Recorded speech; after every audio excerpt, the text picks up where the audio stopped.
subira kuragira intama. ntago hari n'abageze Kigali baravuye mu byaro bamaze kumera abantu bakomeye ntibagisubirayo. Ntago ayo nabakoze akomeye cyane.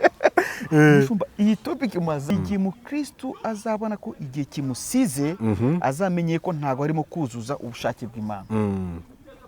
Cyane cyane turibanda ku bakristo cyangwa mu itorero, usanga umuntu hariho umwuka w'ubunebwe. Ngira ngo iterambere umuntu ntago apfa kurigeraho gusa, iterambere ngira ngo umuntu arigeraho ari uko yakoze.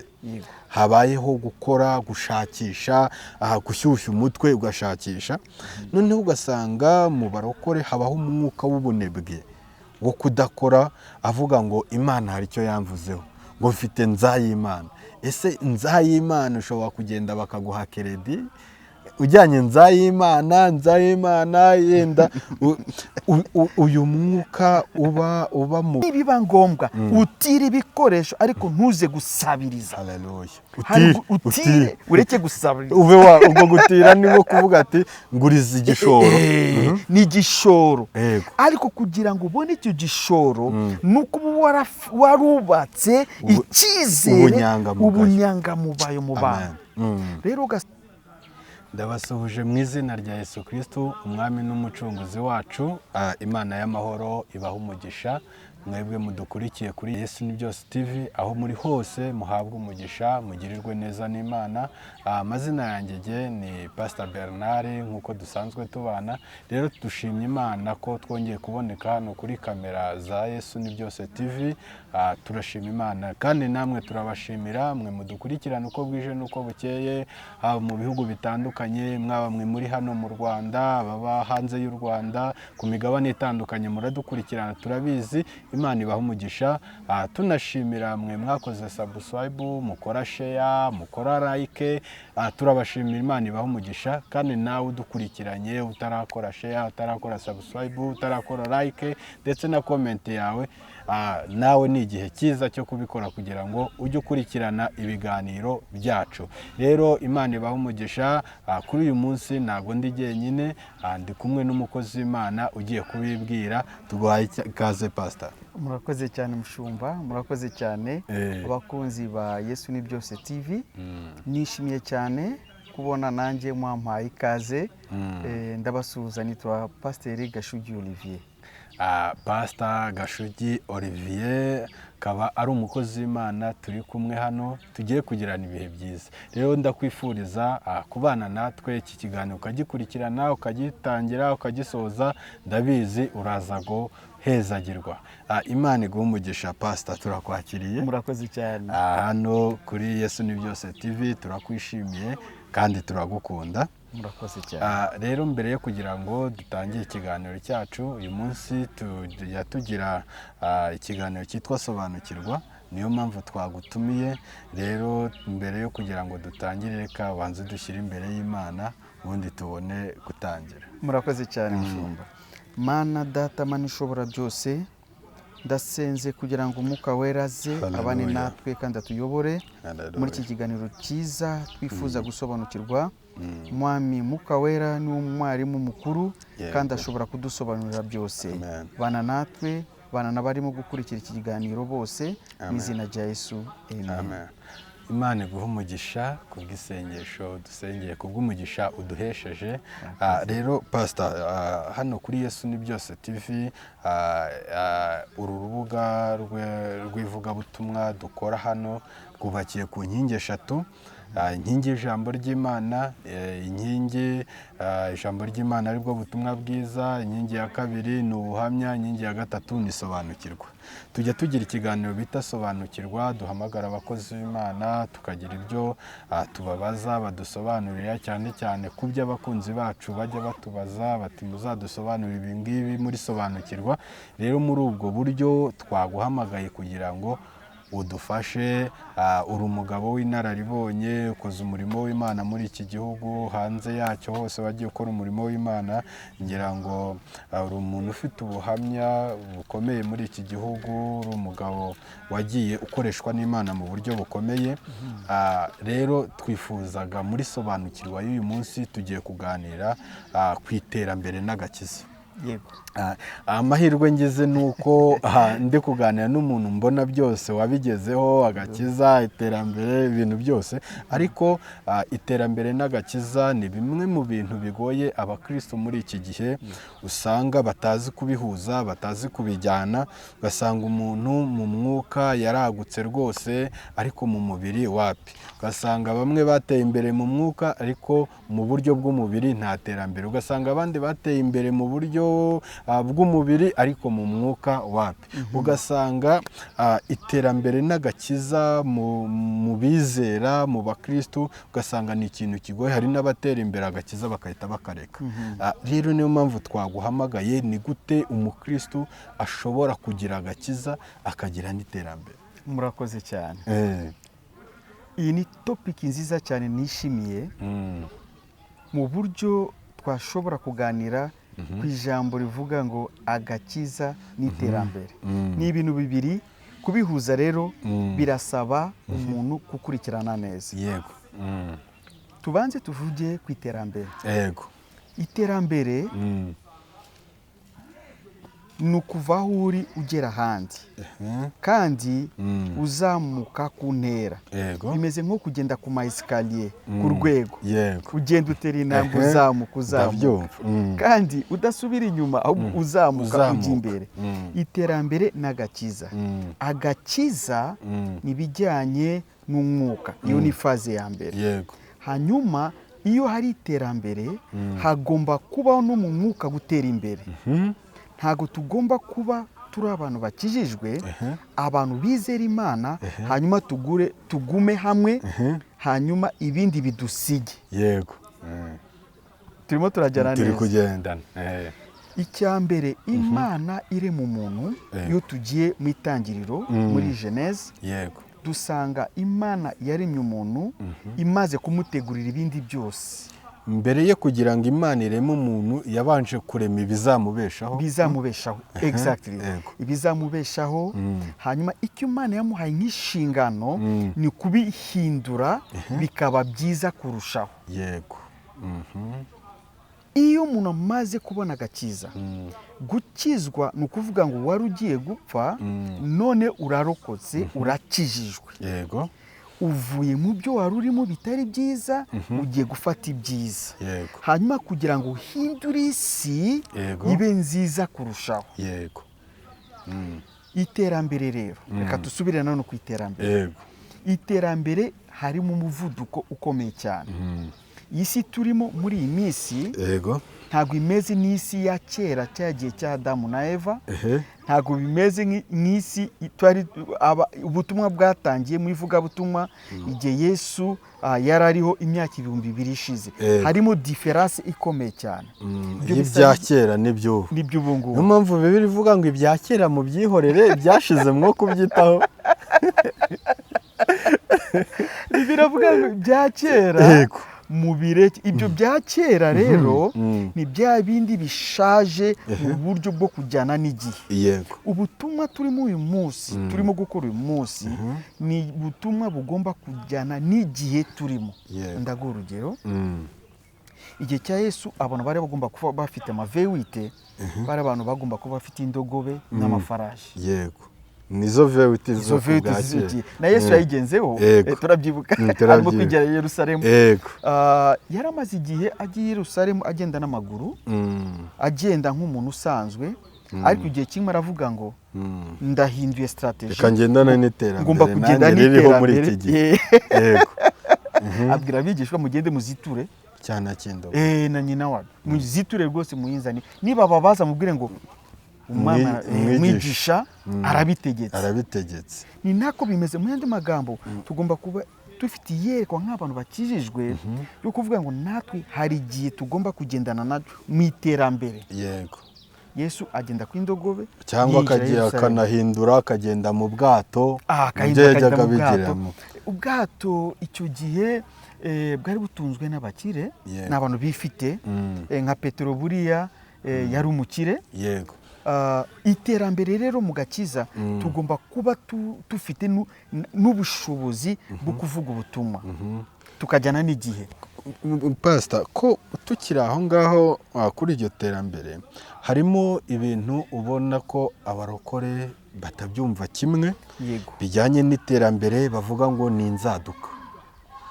Ubona ngo ni inzaduka, niba wambaye imyenda iri kuri taye yawe bitari bya bindi bya kera byarutaga abantu, urabona nk'uburi smart bakavuga ngo ni ubwibone. Ukabona ko iterambere hari abarokore bamwe bakiribonera mu bwibone. Ibyo bintu aba barokore bo ibyabumva bimeze bite? Harimo akabazo ko kutamenya igihe ko kigenda gihinduka. None nkibaza, igihe cya mbere bambaraga amakanzu ari abagabo, akaba ariho bagenda bakajyana mu nsengero mu masinagogi. Uyu munsi abantu barambara amapantaro, yego, bakabona kujyana mu rusengero. Tekereza uyu munsi urabona ukuntu nambaye, ngahindura none nkambara ijipo hanyuma nkajya mu rusengero cyangwa se ikanzu, abantu bahita bikanga pasiteri yabaye iki. Reka tuvuge rero kuvuga abantu barimo kubona ngo ibyo turimo ni by'inzaduka. Iterambere ryose ni inzaduka. Yego. Ikintu cyose tubona ni kamera ni inzaduka. Yego. Ni imyenda ni inzaduka. Ni isaha wambaye ni inzaduka. Yego. Ibyo bivuze iki rero? Umukristo agomba kujyana n'igihe. Igihe umukristo azabona ko igihe kimusize, azamenye ko ntago arimo kuzuza ubushake bw'Imana.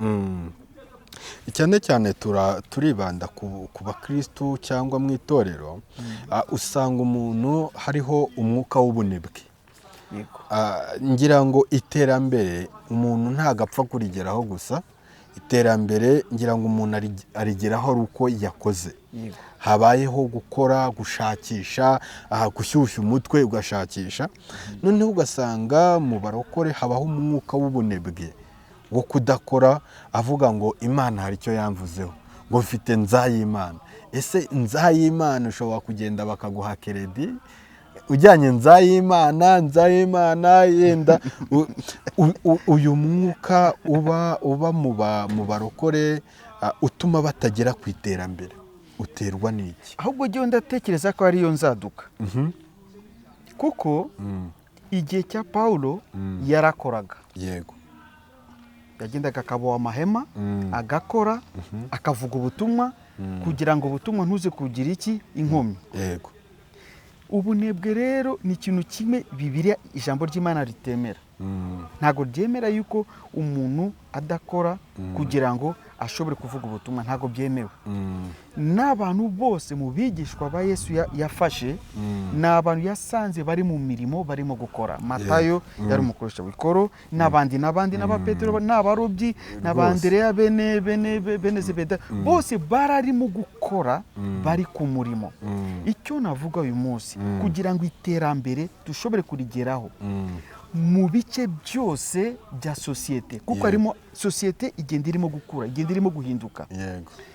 Yaba ari mu mashuri, muri education, yaba ari mu buyobozi bwa leta, yaba ari ahantu hose, dukeneye abakristu, abarokore bava mu bunebwe, bajya ku mirimo bagakora, ahubwo bagakomeza agakiza kabo nk'uko ibyanditswe bitubwira neza muri urwandiko rwa mbere rwa Yohana.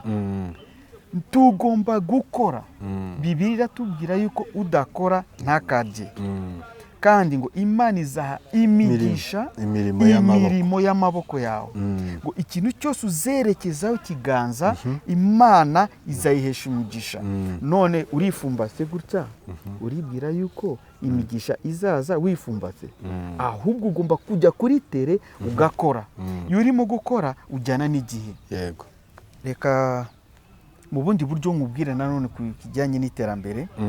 Igihe abantu bazajya bakomeza bavuga ngo abarokore ntago tugomba gukora, ngo biratubuza igihe cyo gusabana n'Imana. Icyo gihe umunsi tuzahura na Daniyeli azaduhinyuza. Yari mu gihugu cy'i Babuloni kandi cyari giteye imbere, gifite ubushobozi, gifite ingabo, gifite ubutunzi bukomeye cyane. Ariko yarakoraga hanyuma agasenga. Bibiliya tubwira ngo ahubwo yasengaga inshuro nyinshi umunsi, yerekeye iwabo. Iyo turimo gukora n'aba ba Yosefu, yego, ba Yosefu nabo mwegurira ibintu byose, avuga ati twakuraho umuntu umeze nk'uyu. hanyuma urabona gukora, reka twumvire, gukora rimwe na rimwe ntabwo bisaba amaboko gusa, bisaba no gutekereza. Impano ufite ni imwe mu mfunguzo zifungura ibitekerezo byawe, ukagura imyumvire yawe, bigatuma ugera kuri byinshi. Tekereza amaze guhishura, gusobanura inzozi, gusobanura gusa inzozi za Farawo. Abantu barabaza, ese hari umuntu wundi twabona wakubaka agakora biriya bintu amaze kudusobanurira cyane? Niba yari umukristo w'iyi minsi, wenda kuvuga ngo ibyo ntabwo ari ibyanjye, ariko igihe cyose Imana iduha opportunity, amahirwe, yahise yacakira avuga ngo jewe ndabyemeye, ndabikora. Ako kanya ahabwa post ikomeye. Aho ngaho rero turahita duhera ku bantu bamwe na bamwe bashobora gupinga akazi. Kavuga ati jewe ndasenga ariko hari ibintu Imana yamvuzeho, sinshobora gukora akazi ka feke, akazi ka mpembe udufaranga dukeya, sinshobora kugakora, nzategereza kugira ngo Imana impe akazi keza cyane. Ugasanga nakabonye hafi yanze kugakora, ahubwo akashaka kuzahera hejuru. Ariko Yosefu wumvise ko yahereye hehe? Yahereye mu kazi k'ububoyi. Aba bantu bababwira iki pastor? Bari mu buyobe. Bari mu buyobe kuko guhera ku kintu Imana iravuga ngo nawe itangiriro ryawe ryaba ritowe, ariko iherezo rizaba rinini. Amen. Ntuzategereze yuko Imana izabanza iguhe byinshi cyangwa se pozisiyo hejuru kugira ngo utangire. Yosefu yatangiye ari umuboyi, Nehemiya yatangiye ari umuboyi, yego, Nehemiya, yego, nawe yatangiye ari umuboyi, ahereza ubwami, umurimo woroheje, ariko mu bitekerezo bye yari sharp. Amen. Ari umubatsi ariko ari umuboyi. Akazi kose wabona, komeza usenge, ukiranuke muri byose, ariko nanone urimo kugakora, kakubere full time ministry. Full time. Nanjye nkamushumba birasaba gusenga, birasanga gusoma ijambo ry'Imana, birasaba kwiga cyane, nkabitegura neza kugira ngo iyo ngeze mu mwanya wanjye wo kwigisha nigishe neza. Nawe niba uri umuboyi, niba uri umwarimu, niba ari umucuruzi, niba ari umupolisi, niba uri umusirikare, niba uri umuzamu, akazi kose urimo gukora, nawe uri umumama wirirwana n'abana, bikore neza, utitotomba, usenge, usaba Umwuka Wera akuyobore, agufashe, akwereka inzira ukuntu wabikora neza. Buriya rero ikibazo kiba rero usuzugura umurimo rero n'amakosa. Yego. Kubera yuko iyo tubonye ijambo ry'Imana, Bibiliya tubwira ngo Dawidi bamusutseho amavuta. Siko bimeze? Yego. Bamaze kumusukaho amavuta kandi bari bamaze no kumusuzugura, ariko ntago yahise ajya ubwami, ahubwo yasubiye kuragira intama. Yasubiye mu ishyamba. Mu ishyamba ajya kuragira. Kandi bamusutseho amavuta, bamwimitse yuko abaye umwami. Ninde uyu munsi bakwimikisha amavuta cyangwa se tuvuge ko bamuhaye promotion runaka yasubira kuragira intama? Ntago. Hari n'abageze Kigali baravuye mu byaro bamaze kumera abantu bakomeye ntibagisubirayo. Ntago ayona bakoze akomeye cyane. Iyi topic mazanye agakiza n'iterambere ni ibintu tugomba kugenderamo neza. Iterambere rya Dawidi kuva mu ishyamba yakomeje gukora wa murimo, ahubwo ni naho amavuta yiyongereye cyane, yica intare nyinshi, yica n'amadubu menshi, yica na Goliyati. Amavuta arakomeza. Aho uriho rero uyu munsi, aho uri hose, imirimo urimo gukora ikore, vaho wicaye jya gushaka akazi. Kandi Bibiliya tubwira ngo musabe muzahabwa, ariko mukomange. Harimo gusaba, harimo no kujya gukomanga. Musabe mukomange, munashaka. Urabona aho ngo ni ibintu bitatu. Musabe, yego, senga, yego, ariko noneho jya gushaka. Urimo gushaka unagira aho ukomanga. None se ntabwo bisaba gukoresha amaboko yawe ugakomanga? Komanga rero. Iryo ni ijambo ry'Imana. Rero iyo utabirimo neza, iterambere riragusiga. Ugasanga umuntu afite amavuta y'Imana, arabwiriza, arahanura, ariko aragaragara ko ari umukene. Ntago yaba ari byo. Ese ibi bintu gusigara inyuma mu iterambere, uri umukozi w'Imana, ufite amavuta, ufite impano, ntibishobora kuba imbogamizi zo kuba zahinyuza ubuhamya bwawe, ndetse no kuba ya mavuta yawe ataba ari ay'umwimerere, ugatangira kwadukwaho n'ingeso yenda zitaba ari nziza? Niyo mpamvu Yesu yagiye ku indogobe yinjira Yerusalemu, kugira ngo bamubonaga yuko ari umuntu uciriritse, none bamubonye ku indogobe, nawo munsi bahise bashyiramo imyenda yabo hasi, barasasa hasi, bati Hoziyana, Hoziyana. Nuko nguko bimeze. Iyo ufite amavuta y'Imana, ukongeraho nanone gukora, Imana iguha umugisha. Bikurinda ya mbogamizi yo gusabiriza. Yego. Yesu yanze ubivuze neza. Yesu hari igihe kimwe basanze batafite amafaranga yo kwishyura imisoro. Arareba gutya avuga ngo ariko rero jyewe ndumuremyi, amavuta yanjye yo kurema ndacyayafite. Ategeka yuko bajya ku nyanja kuroba, amafaranga itaboneka. Niba ufite amavuta, turabyemera kandi turabyubaha, ariko gira icyo ukora, ayo mavuta areme, agira icyo akora. Niyo mpamvu mu bami ba mbere igice cya 4 hari inkuru y'umupfakazi. Ibintu byose byashize mu rugo, ariko asigara amavuta, utuvuta duke. Turiya tuvuta ufite, ya mavuta ufite ku buzima bwawe, rya jambo Imana yabitse muri wowe, yanza Imana yavugana nawe, shingira kuri byo rero, ujye gushakisha nibiba ngombwa, utire ibikoresho, ariko ntuze gusabiriza. Utire, ureke gusabiriza. Ubwo gutira nibo kuvuga ati nguriza igishoro. Ni igishoro. Ariko kugira ngo ubone icyo gishoro, nuko warubatse icyizere, ubunyangamubayo mu bantu. Rero ugasanga uyu muntu uyu munsi ndahanura, ariko nta bunyangamugayo mfite. Iyo ntabifite rero, biba imbogamizi y'iterambere ryanjye n'iterambere ry'umurimo w'Imana. Urumva umushumba? Pastor, uri umushumba, umaze igihe ukora umurimo w'Imana, wubatse insengero nyinshi zitandukanye, wabwirije ubutumwa abantu benshi batandukanye. Nko mu mboni zawe, iyo urebye mu itorero ukabona mu bakristo, mu bizera, mu bakozi b'Imana, ubona iri terambere rihari koko rikwiriye? Ntago riragera mu rugero rwiza, ariko hari aho tumaze kuva. Muri iyi minsi nibura turimo kubona abakristo, bizera Yesu Kristo barimo gutera intambwe buhoro buhoro, ariko bakeneye abantu bari modele kuri bo.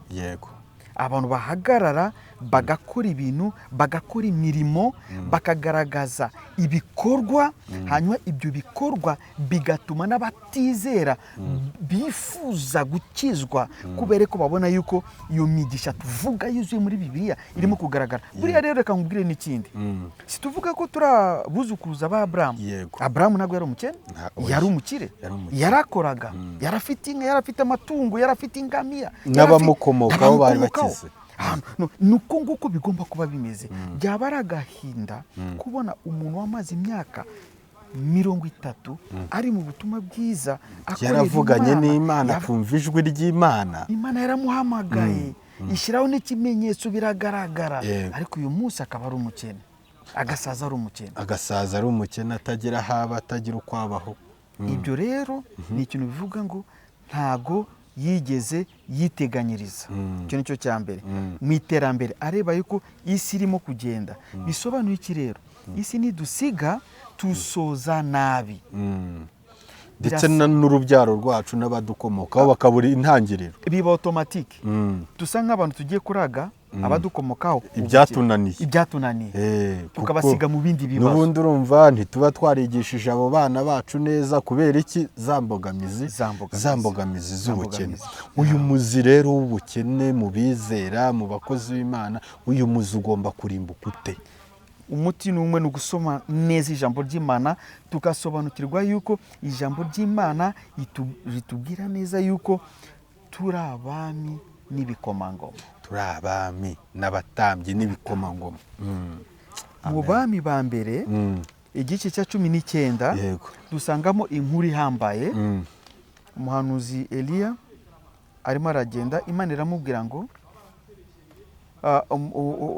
umuhanuzi Samuel, Imana iramubwira ngo ni Eliya Imana iramubwira ngo nagende yimike umwami amavuta ndetse na Elisa amavuta. Urabona hariya yimitse abantu babiri, umwe ni umwami undi ni umuhanuzi. Bose bakorera hamwe. Imbaraga z'amavuta zirabakoresha. Umwe agakomeza kuba ari umutambyi, undi agakomeza kuba ari umwami.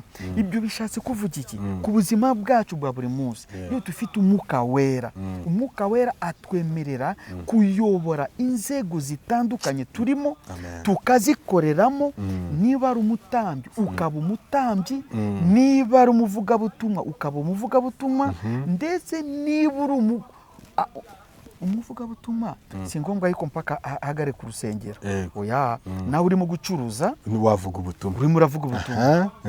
Urimo urabibona, urimo kuvuga ubutumwa kandi urimo gucuruza. Iterambere urimo kubaganiriza abakiriya bawe, aho nawe uri umuvugabutumwa, ndetse uri na pasiteri wabo, kuko imbuto uberera niyo bazamenya koko kuri umupasiteri.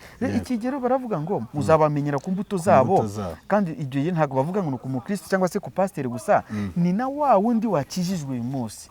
Imbuto y'agakiza iri mu Befeso, mu Bagalatiya, muri Bibiliya zose zigaragaza yuko umuntu wakijijwe ibimuranga bikahita bitangira ku buzima bwawe. Iterambere rero ry'igihugu cyacu cy'u Rwanda rugero, tuzatekereza yuko hari abandi bantu bazaza kugira ngo batubakire igihugu. Ni twebwe abahari. Turabyubaka gute rero igihugu cyacu?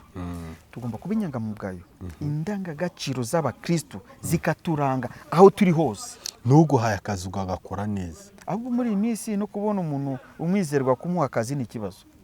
Utangira kureba ariko se uriya muntu ugasanga hano baramwita ngo ni murokore, ariko mu kanya gato imirimo akora, ibikorwa byiwe, imyifatire yiwe birarutwa na wa wundi utaranakizwa. Icyo nicyo kibazo gikomeye cyane. Nta bunyangamugayo. Ikindi, iyo turimo gukora imirimo, tugomba kumenya yuko Imana izabitubaza uko tubikora, tukora uwo murimo n'umusaruro uvamo uko tuwukoresha.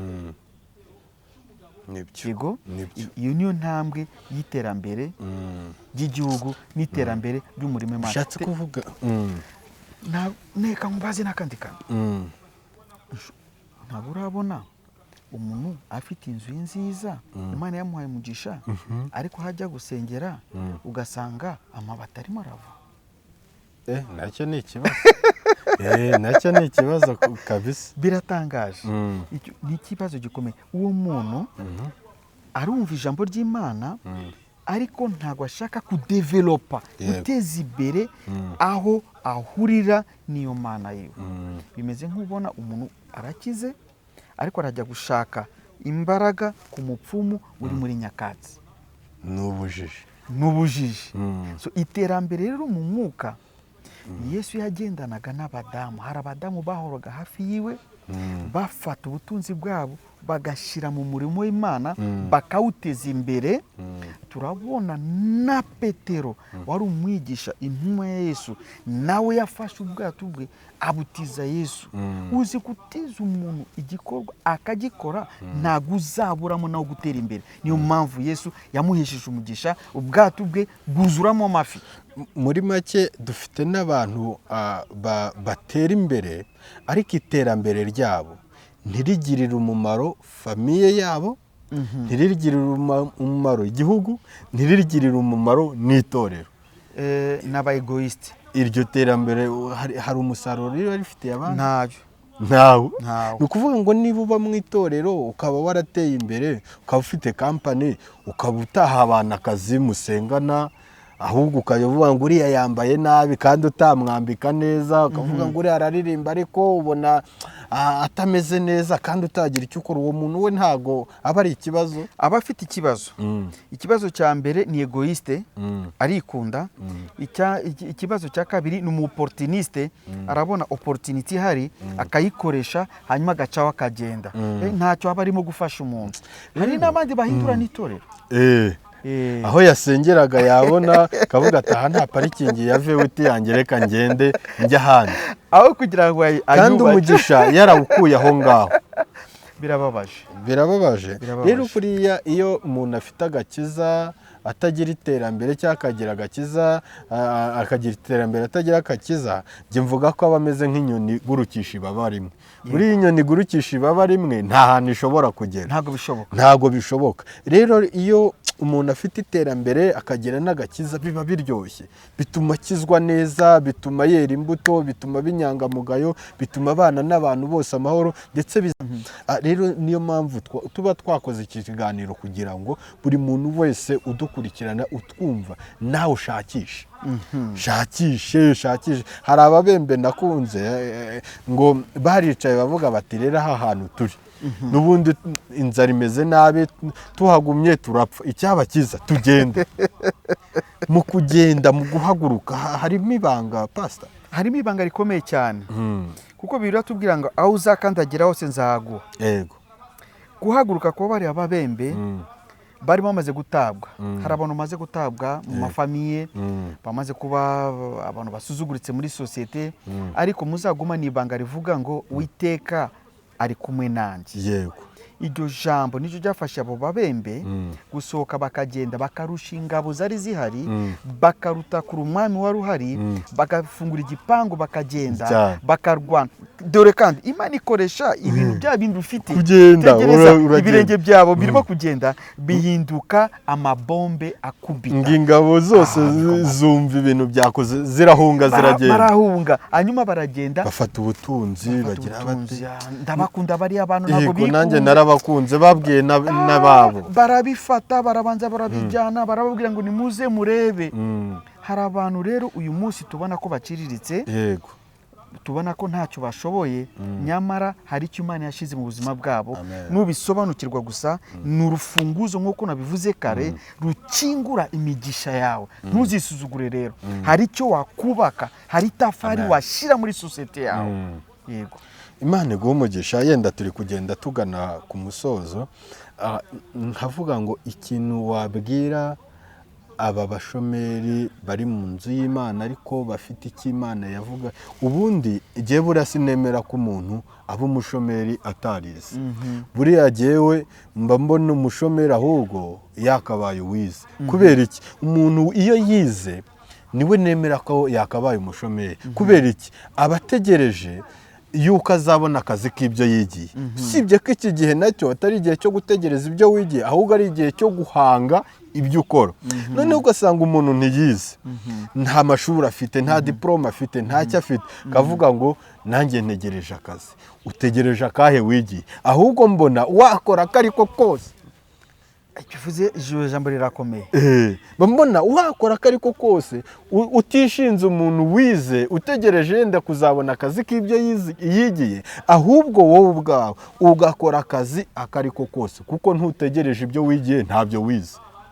niba ari akazi kari aho ngaho biriya bita akazi gaciriritse kora, nta kazi gaciriritse, nta kazi kabi, akazi kose kakubeshaho, ako ni akazi keza. Hari n'umuntu aza akakubwira ngo uriya akora akazi kabi ariko karagutunze, ntago yagutunga. Rero nk'umuntu uba mu nzu y'Imana ukijijwe cyangwa umukozi w'Imana uri muri ubwo buzima avuga ati igihe ntacyo nakora, hari icyo Imana yamvuzeho, uramubwira iki? Ndamubwira ijambo muhumuriza, kandi mubwira yuko igihe cyose azategereza azahora yicaye iteka ryose. Intambwe ya mbere ni uguhaguruka. Haguruka ugende. Nibyo jambo Pawulo na Petero na Yohana babwiye wari wicaye. Yego. Haguruka ugende. Igihe cyose uzicara, Yesu yarabivugaga ati haguruka wikorere ugende. Ndabikunze. Hari icyo ugomba gukora. Nicyo ufite uyu munsi. Urahumeka nk'abandi bose, urataha, uragenda, naho utaba ufite aho utaha, ariko nibura uri muzima. Naho uri kimuga, Yesu arababwira ngo haguruka. Haguruka. Wikorere kandi. Wikorere. Ndabwira umuntu wese uyu munsi uvuga ko ari umushomeri, iryo jambo ko umushomeri abanza risibe. Ntago rikwiriye. Ntago ushobora kuba uri mu nzu y'Imana ngo uri umushomeri. Oya, ntago ushoma mu bwami bw'Imana. Keretse niba utarasobanukirwa yuko kuri umwana w'Imana, umwana w'Imana, uri umwana w'Imana isumba byose, ifite byose. Ugomba guhaguruka, ugasenga, ugasaba Imana yuko ikwereka icyerekezo, kandi akazi karahari. Igihe cyose uzavuga ngo hari umuntu ukora akazi, aze kuha akazi, uba uri mu buyobe. Ahubwo wihangira akazi. Isi tugezemo mu iterambere turimo kuvuga, ni igihe buri muntu wese agomba kwihangira akazi. Ugomba guhanga akazi rero, kandi akazi karahari. Urabizi yuko Imana yatubwiye ngo mugende muhindure isi, tuyihindure. Igihe cyose uzicara utarimo guhindura isi, ntacyo uzabona. Tugende duhindure isi. Ndavuga tuhindure mu buryo bwo gukora, naho wafata ibyatsi byose urimo kubona, ugafata umwanya wo gutekereza ku cyatsi kimwe gusa, kizakubyarira umusaruro. Hari abantu babibyaza umusaruro. Hari abantu bari gukora imiti itandukanye bashingiye ku byatsi. Hari abantu barimo kureba igiti, tuvuge ngo igiti cy'avoka cyonyine akagitera, none se nacyo cyakunaniye kugitera. Kavuga ati norore, fata tangira worore. Nabyo uravuga ngo ntago bishoboka. Igihe cyose urimo kuvuga ngo ntago bishoboka, koko ntago bizashoboka, kuko ibyo twatuza akanwa kacu bibihame. Akanwa kacu kafite ubushobozi n'ububasha bwo kurema, turategeka bikaba. Abari rero mu mago bicaye bategereze yuko bazabona akazi, barimo kwibeshya. Reka ahubwo basaba Imana ibahe ideas, ibitekerezo, kandi ibahe ibitekerezo bishya, itaba ibitekerezo bishaje. Imana ntabwo itanga ibishaje, itanga ibishya. Hari igihe abantu bavuga ngo jewe ndumva nzajya gucuruza ibi n'ibi. Kuki ujya gucuruza? Ntagurukiye Dubai, ntagurukiye Guangzhou, China, ntago agiye ngo nabibyiteza. Ntago ari uko nguko. N'Abashinwa baraza gucuruzira mu Rwanda. None uravuga ngo urajya mu Bushinwa, kandi Abashinwa baza mu Rwanda. Yaba ari nk'umuntu urimo kuvuga ngo urimo kuva. Abantu batinya guhera hasi kuri fondasiyo, icyo nicyo kibazo, bagashaka guhera hejuru ku gisenge. Aba ari amakosa. Kandi buri iyo wubaka uhera kuri fondasiyo, ukaza kugeza ku gisenge, kandi bikagenda neza. Rero twari turi muri iri terambere, ku bakozi b'Imana, ku bakristo, ku bizera no ku bantu muri rusange, ko buri wese agomba kugendana n'iterambere bitewe n'igihe turimo uko kitugenza. Yenda tugera ku musozo, iri terambere rero twavugaga uburyo umuntu ushobora gushakisha uburyo yatera imbere n'ibyiza by'iterambere.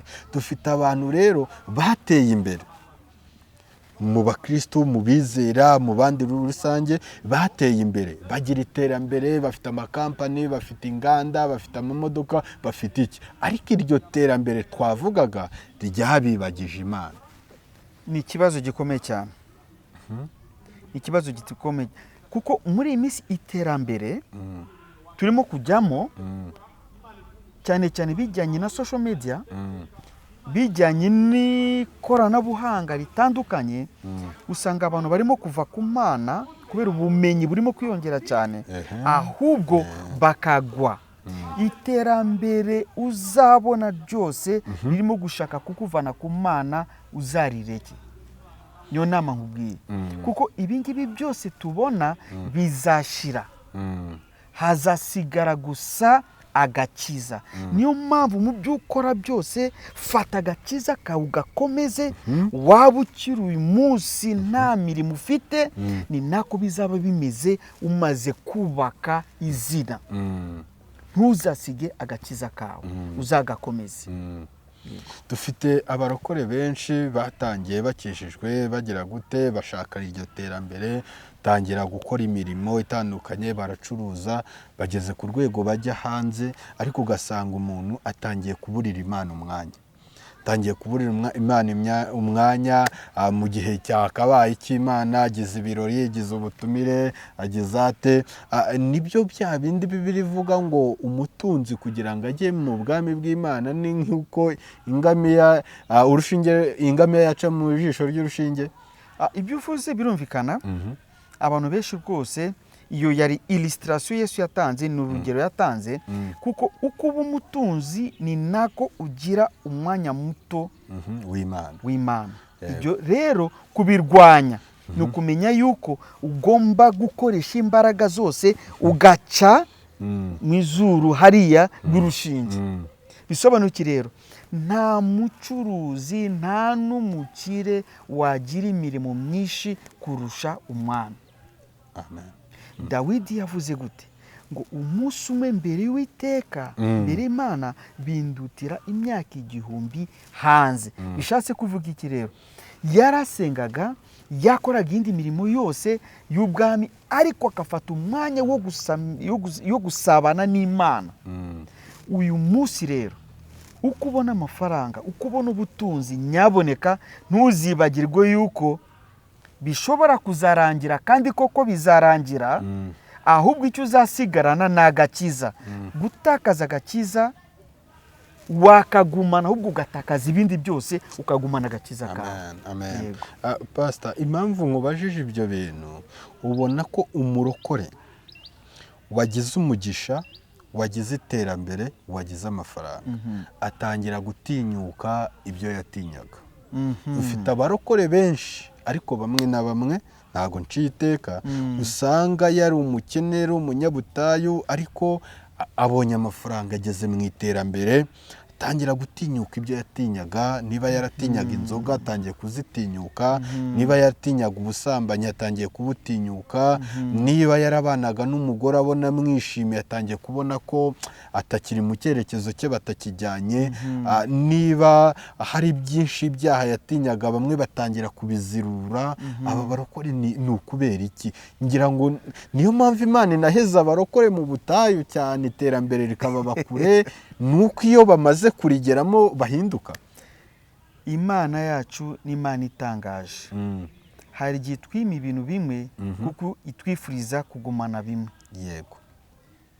Biba bibabaje cyane kubona umuntu yarasengaga, yari wa wundi mu butayu, yingingaga Imana, akasenga Imana kugira ngo imuhe ubutunzi, akabona ubutunzi, akava kuri iyo Mana.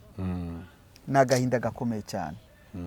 Ni agahinda igihe cyose umuntu uzajya ubona ugeze kuri urwo rwego, aho kugira ngo wongere kwegera Imana, ahubwo ukatangira kujya kure yayo, ukatangira kujya muri byo byaha byose nk'uko wabivuze.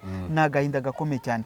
Ni sinye yuko umuntu yakwibaza nako gakiza mbere ibyo wakoraga.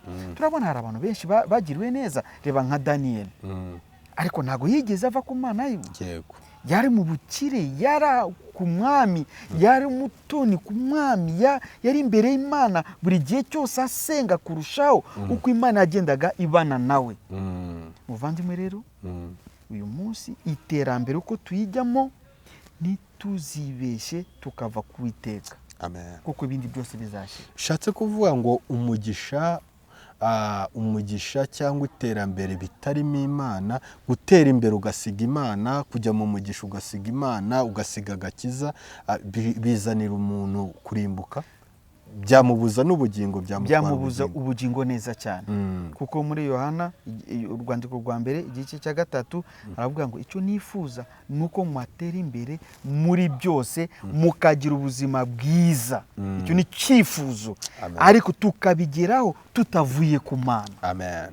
Imana iguhe umugisha bakunzi ba Yesu ni byose TV. Urumva ko uyu mugabo avuze ibintu bikomeye, adusobanura ibintu bikomeye. Rero dusoza pastor, twari turi kuganira ku iterambere ndetse n'agakiza. Twasoza uho abantu buhe butumwa bashobora kugenderaho bikabahesha ubugingo. Murakoze cyane, murakoze kuri iki kiganiro cyiza. Iterambere n'agakiza ni ibintu tugomba kwitondera cyane. Tugomba kubyitondera kuri izi mpamvu ngiye kubabwira. Ikintu cya mbere, iyo umuntu abonye ubutunzi, hari igihe kimwe usanga yagize umurengwe. Kandi iyo ugize umurengwe utakaza amavuta y'Imana, utakaza ubwiza bw'Imana, utakaza amahirwe yo kuzabona ubugingo bw'iteka ryose. Kubera iyo mpamvu rero ndagusaba muri iterambere turimo, mu gutera imbere mu byo dukora byose, mu butunzi bwacu no mu bindi byose twifuza, nyaboneka ntuzibagirwe agakiza kawe. Ntuzasugure, ntuzibagirwe aho Imana yakuvanye. Nkuko kwa kundi hari indirimbo nyinshi bavuga ngo sinzibagirwa aho Imana yankuye. Ntuzabyibagirwe. Ni nako bimeze igihe Yobu yabivuze. Yobu yaravuze ngo naje mu isi ntacyo mfite, nzasubiraho ntacyo mfite, ntacyo tuzajyana, ariko ibibazo byose tunyuramo ntabwo bizamvana ku mucunguzi wanjye. Yego. So ibi bintu byose turimo uyu munsi dutera imbere, tukora ibintu byose, reka tubihagararemo neza kandi tubikore neza. Tubihagararemo neza, dukiranuke, kuko nyuma y'ubu buzima tuzahabwa ingororano. Kandi imirimo yacu izaduherekeza. Kandi Imana niguha ubutunzi, ntuzibagirwa bari munsi yawe, abakiri inyuma. Uzabazirikane, uzabafashe mu kintu kimwe kigaragara mu rugero Yesu yatanze y'umutunzi ndetse na umutunzi ndetse na Lazaro. Nuko Lazaro yatoraguraga utuvungukira igihe umutunzi arimo kurya neza. Buriya niba yari kumwitaho byari kuba na byiza ho gatoya. Niba yari no kumwegera byari kumufasha. Hari igihe kimwe Imana iduha umugisha tukitarura abandi, tukajya kure yabo. Oya, ahubwo ibyo dufite tuzajya tubifashisha n'abandi. Bizaba ari imirimo myiza nayo izaduherekeza. Usoreje ahantu heza, niyo mpamvu murimbye yaririmbye ngo ibyo ntunze nanjye ubwanjye ni iby'umucunguzi. Rero wowe wari udukurikiranye ukaba warahezagiwe, warahawe umugisha, reka uwo mugisha wawe uwukoreshe ndetse ugirira neza abandi, ufasha abandi. Umugisha wawe ntuzakubyarira umuvumo, ahubwo uzakubyarira ingororano ndetse n'ubugingo buhoraho. Rero Imana ibaha umugisha.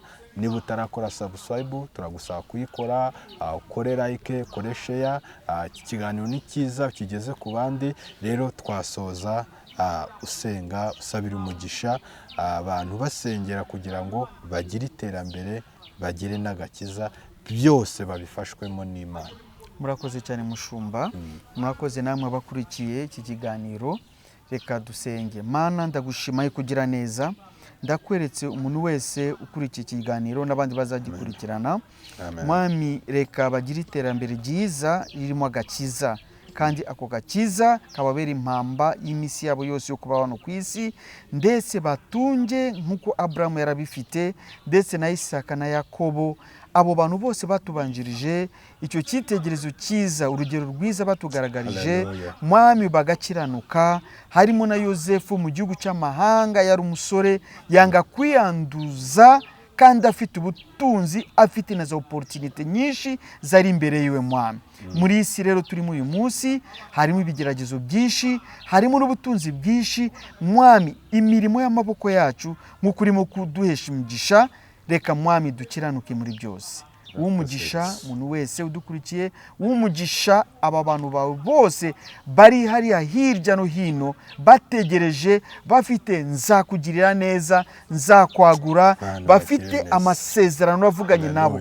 Reka sore ku buzima bwabo mwana, reka bahaguruke aho bari, reka bagende bashakishe, kandi ubane nabo, bayobore, bagendane nabo banyura hose, bakomanga ubakingura imigisha, ndetse basaba bahabwa mu izina rya Yesu Kristo, kuko niryo sezerano wadubwiye Mwami. Mu izina rya Yesu dusenze twizeye, amen. Amen. Imana ibahe umugisha. Pastor, umuntu agushaka yakubona gute? Nimero zanjye ni 0782 55 58 58. Amen. Imana ibahe umugisha. Ibisigaye mukomerere mu mwami no mu mbaraga z'ubushobozi bwe bwinshi. Shalom. Shalom.